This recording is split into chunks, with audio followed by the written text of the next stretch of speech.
Hello everyone, it's me Uncle John. Today I am going to read Magic Treehouse number 18, Buffalo Peaceful Breakfast by Mary Pope Osborne. Chapter 6, Stampede. Wow, whispered Jack and Annie together. Black Hawk looked silently at the grazing buffalo. Hand me the research book, said Jack. Annie lifted Teddy out of the bed. Then she slid the book out and gave it to Jack.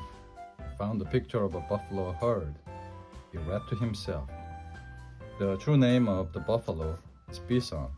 At the beginning of the 1800s, there were 40 million bison on the Great Plains. 100 years later, there were less than 300. Almost all had been killed by white hunters and soldiers. Jack looked back at the vast herd. As far as he could see, it was nothing but buffalo. Now, Jack knew for certain there would come to the time before the white settlers and soldiers had arrived, before the end of the great buffalo herds. I've been on many hunts, Black Hawk said, his eyes still on the buffalo. Were you scared? Said Jack. Black Hawk shook his head. You're really brave, said Annie. Black Hawk smiled proudly. I'll show you how a brave hunter moves, he said. He slid off his pony. Wait, your grandma said not to hunt, said Annie. Plus, you don't have your wolf suit. I am not afraid, said Black Hawk. I don't think you should go down there, said Jack. There is no grown-ups around. But Black Hawk wasn't listening. He began creeping on all fours toward the buffalo. I have a feeling something bad is going to happen, said Annie. Jack had the same feeling. He looked back at the book. Bison can weigh 2,000 pounds and stand 6 feet high. If one becomes alarmed by a hunter, he might start running and set off a terrifying stampede. Jack looked back at Black Hawk. He was creeping closer and closer to the herd. Jack's heart pounded. He wanted to shout, "Come back!" but he didn't want to scare any of the huge, fierce-looking animals. Keeping his eyes on Black Hawk, Jack handed the plains book to Annie. She slid it back into the bag beside Teddy. Black Hawk stopped just as he was passing the nearest buffalo. His eyes squeezed shut, his nose wrinkled up, his mouth opened. What's he doing? Asked Jack. Etch! Black Hawk sneezed. Uh-oh, said Annie. The huge buffalo jerked its head up. It made a low, moaning sound. Then it pointed its horns and charged. Watch out, cried Jack. Black Hawk threw himself out of the way of the charging buffalo. A ripple went through the herd as other shaggy animals looked up. Suddenly, Teddy jumped out of Annie's arms. He landed in the tall grass and ran toward the buffalo. Teddy! Shouted Annie. Duck tore down the hill. He bounded along the edge of the herd, barking furiously. Teddy, come back, cried Annie. She slid off her pony and ran after Teddy. Jack tried to see Black Hawk. The boy was still dodging the running buffalo. He looked tired. Jack took a deep breath. Go to Black Hawk, he said, nudging Sunlight with his knees. The golden pony charged down the slope. He ran between the buffalo. Black Hawk, Jack shouted. Black Hawk started running toward Sunlight. The buffalo swerved behind him. Sunlight showed as Black Hawk got near. The boy threw himself over the golden pony's back. He held on to Jack as Sunlight veered away from the buffalo and ran back up the slope. Where's Annie? Jack cried as they reached the top. There, said Black Hawk, pointing. Annie was surrounded by buffalo. Come, buffalo. She was patting them and talking to them. The buffalo near her had stopped running too. The ones beyond those started to come down, then others, until all the buffalo had stopped running. They began grazing again as if nothing had happened. Chapter 7, White Buffalo Woman. She is gone. She has good medicine, said Black Hawk. Annie doesn't have any medicine. Jack said she just have a way with animal. Black Hawk was silent. He climbed back on his waiting pony. Then he rode down toward Annie. Jack followed. Annie's pony trailed behind. Annie turned to Jack and Black Hawk as they rode up to her. On her face was a look of amazement. You don't believe what happened, she said. You stopped the stampede, said Black Hawk. But it wasn't just me, said Annie. What do you mean? Asked Jack. I was trying to find Teddy, said Annie, and I got in the way of the buffalo. I couldn't escape. So I held up my hands and shouted, Stop! Then out of nowhere, a beautiful lady in a white leather dress came to help me. You saw a lady in white? Asked Black Hawk. His eyes had grown wide. Yes, said Annie. She held up her hand and the buffalo stopped running. Then she disappeared. Where's Teddy? Said Jack. And he gasped. I don't know. I forgot about him, he said. Teddy, Teddy, arf, arf. The little dog came bounding out of the grass toward him, and he scooped him up. Teddy licked the face all over. Where did you go? Annie asked him. Did you see the beautiful lady too? That lady does not live on this earth, Black Hawk said softly. What do you mean? Said Annie. You saw the spirit of white buffalo woman? He said. What do you mean, spirit? Said Jack. You mean like a ghost? Black Hawk turned his pony around. Let us go back, he said. We must tell Grandma. Annie put Teddy in Jack's bag. Then she climbed on her pony, and they took off. Behind them, the buffalo grazed peacefully on the plains. Chapter 8. The Sacred Circle. The sun was going down as the three ponies galloped for home. The deep blue sky was streaked with golden red light. Back at the Lakota camp, the circle of tepees glowed in the setting sun. People were gathered around the large fire. Black Hawk led Jack and Annie to the camp. They got off their pony and went over to the fire. Grandmother rose to greet them. You've been gone a long time, she said. Black Hawk looked her bravely in the eye. Grandma, I tried to hunt the buffalo alone, he said. One charged at me, but Jack saved my life. Then Annie and the white buffalo woman stopped all the other buffalo from a stampede. Let this be a lesson to you, Grandmother said sternly. Your pride led you to show off. Showing off made you behave foolishly. Your foolishness frightened the buffalo. You frightened others. One thing always leads to another. Everything is related. I'm sorry, said Black Hawk. He hung his head. I have learned. Jack felt sorry for Black Hawk. I make mistakes sometimes too, he said softly. Me too, said Annie. Grandmother looked at Jack and Annie. Buffalo Girl and Rise Like Wind showed great courage today, she said. Jack smiled. He loved his new Lakota name, Rise Like Wind. We welcome you to our family, said Grandmother. Deepening shadows spread over the camp. Someone began beating a drum. It sounded like a heartbeat. Come, sit with us in our circle, said Grandmother. They sat with her near the warm fire. A cool breeze blew sparks into the gray twilight. An old man held a long pipe up to the sky. He pointed it to the east, the south, the west, and the north.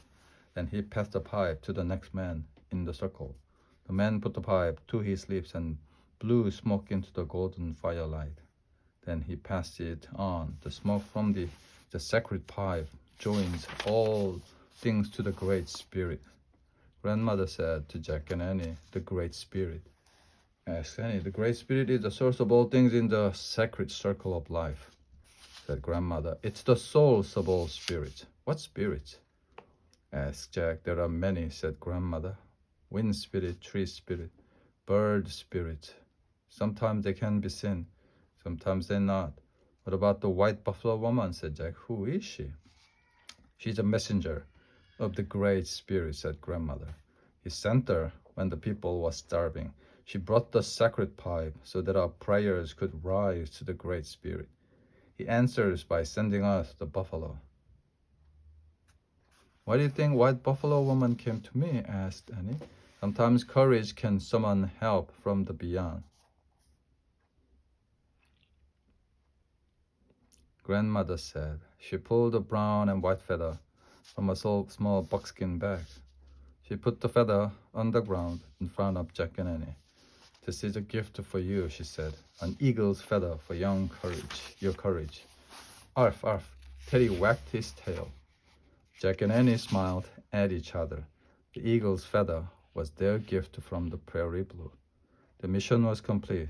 The chanting and drum beats grew louder and louder. Then they stopped. The old man held the pipe up to the sky. All things related. Things are related, he said. The pipe smoking ceremony was over. The sky was dark and filled with stars. One by one, people rose from the circle and went to their tepees. Jack put the eagle's feather in his bag and yawned. We better go home now, he said. You must rest first, said Grandmother. You can leave in the dawn. Good plan, said Annie. She was yawning too. They went with Grandmother and Black Hawk to their tepees. Grandma pointed to two buffalo robes that lay to one side of the still burning fire. Jack and Annie stretched out on them. Teddy snuggled between them. Grandmother and Black Hawk lay on robes across from them. Jack watched as the bluish white smoke rose from the fire. It went up through the tepee hole and into the endless starry sky. Jack listened to the wind blowing through the grass. Shh, it's the voice of the great plain, he thought. Then he drifted off to sleep. Chapter 9, Lakota School. Jack felt Teddy licking his cheek. He opened his eyes. Gray light came through the smoke hole. The fire was out. The tepee was empty. Jack jumped up. He grabbed his bag and hurried outside with Teddy. In the cool light before dawn, everyone was checking down their tepees. They were loading them onto wooden platforms strapped to two poles. The poles were pulled by horses. Grandmother and Black Hawk piled the tools and clothes onto their platform, and he stuffed buffalo meat into a rawhide bag. What is happening? Jack asked. It's time to follow the buffalo, said Grandmother. We will camp somewhere else for a few weeks. Jack pulled out his notebook. He still had many questions, but he tried to choose just a few. Can you camp anywhere? He asked. But when you don't own the land? Black Hawk laughed. People cannot own land, he said. The land belongs to the Great Spirit. Jack wrote in his notebook. Land owned by Great Spirit, not people. What about school? Don't you have to go to school? What is school? Black Hawk said. It's a place where kids go to learn things, Jack explained. Black Hawk laughed again. There is not only one place to learn, he said. In camp, you learn to make clothes, tools, and tepee. On the plains, you learn to ride and hunt, look at the sky, and learn courage from the eagle. Jack wrote. Lakota School is everywhere. Grandmother turned to Jack and Annie. Will you walk with us toward the sunset? She asked. Jack shook his head. We have to go the other way, he said, toward the sunrise. Thank you for the eagle's feather, said Annie. Let your thoughts rise as high as that feather, said Grandmother. It is good medicine. What does that mean? Jack asked. Good medicine connects you to the word of the Spirit, she said. Jack nodded, but he still didn't really understand. Goodbye, Buffalo Girl, and rise like wind, said Grandmother. We wish you a safe journey.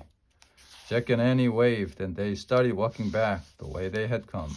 Teddy ran ahead of them. At the top of the rise, they looked back. Grandmother, Black Hawk, and the rest of the tribes were watching. Jack and Annie both held up 2 fingers for friend. Then they took off down the slope. They ran across the prairie, through the tall, whispering grass, all the way back to the treehouse. Annie put Teddy in the leather bag. She and Jack climbed up the rope ladder. They looked out the window one last time. The ocean of grass was golden in the early sunlight. By now, the Lakota are walking west, Jack thought. Soon everything will change, he said. The buffalo will vanish. The old way of life for the Lakota will vanish too. But the Great Spirit won't ever vanish, said Annie. It will always take care of Black Hawk's people. Jack smiled. Annie's words made him feel better. Arf, arf, Teddy barked, as if to say, let's go. Okay, said Jack. He picked up the Pennsylvania book and pointed at a picture of a frog creek. I wish we could go home to our people, he said. The wind started to blow. The treehouse started to spin. It spun faster and faster. Then everything was still, absolutely still. Chapter 10, Good Medicine. We're home, said Annie. Bright sunlight flooded the treehouse. Teddy licked Jack's and Annie's faces. They were back in their jeans and t-shirts. Hey, silly, Annie said to the dog. Now we have the second thing to help free you from your spell. She took the eagle's feather out of Jack's backpack. She put it on Morgan's note next to the silver pocket watch from the Titanic. Now we have a gift from the Prairie Blue, said Jack. Let your thoughts rise as high as this feather. Hey, I just had a thought, said Annie. What, said Jack. I bet Teddy had something to do with White Buffalo Woman, she said. Why? Asked Jack. 1 second. Teddy disappeared in the grass. Then White Buffalo Woman appeared, said Annie. When White Buffalo Woman disappeared, Teddy appeared. Said Jack. He stared at the little dog. Teddy tilted his head and gave Jack a wise look. Well, said Jack, maybe Teddy has good medicine. Now you understand, said Annie, smiling. Jack, Annie, a call came from the distance. Jack and Annie looked out of the window of the treehouse. Their mom and their grandmother were standing on their porch. Yay, grandmother is here, said Annie. We're coming, they shouted together. Let's put Teddy in your backpack, said Annie, so we can take him home with us this time. Okay, said Jack, but when they turned around, the little dog was gone. Teddy, said Annie, there was no sign of him. Oh man, as soon as we turned our backs, he slipped away, said Jack. Just like the last time. Don't worry, said Annie. He'll find us again soon. I'm sure of it. She started down the row of ladder. Jack grabbed his pack and followed. As they started for home, a wind gusted through the trees. Jack stopped for a moment to look at the woods. Branches waved the leaves. Birds left the branches and swooped up into the blue sky. Black Hawk's grandmother is right. He thought all things are related. Jack called Annie. Coming, said Jack. He hurried to catch up with her. Together they ran out of the Creek woods, up the street, and into their own grandmother's arms. The end.